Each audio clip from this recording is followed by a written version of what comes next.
दिल्ली चाषी आंदोलन ओडिशा प्रभाव गुणुपुर में बंद पालन फल सहर में दुकान बजार गाड़ी चलाचल बंद रही देखा मिली। तेज संयुक्त किसान मोर्चा और मिलित श्रमिक संगठन तरफ देशव्यापी धर्मघट और हड़ताल डाकरा को समर्थन करिछि दक्षिण ओडिशा पाचिका और सहायिका महासंघ। एने संघ तरफ भारत बंद पालन करा नै डाकरा दिया जाइछे। तेबे गुणुपुर बाईपास छक उपरे टायर जाली प्रतिवाद करुथिबा नजर आसी। केंद्र सरकार श्रमिक और कृषक विरोधी नीति विरुद्ध रे गुणुपुर किसान मोर्चा बंद पालन करिछि। रामनागुड़ा पद्मपुर गुड़ारी पद्मपुर ब्लॉक अंचल में बंद प्रभाव पड़ी। केंद्र विरोधी स्लोगान दे रास्ता उपरे टायर जाली प्रतिवाद करा जाइछे।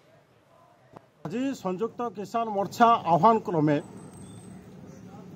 मिलित श्रमिक संगठन आह्वान क्रमे समग्र रायगड़ा जिला एवं भारत वर्ष रे सबुटी संपूर्ण भाव रोचे बंद पालन आम करूँ। आम गुणुपुर सहर में संपूर्ण बस दुकान बजार संपूर्ण भाव में ठप होइछि।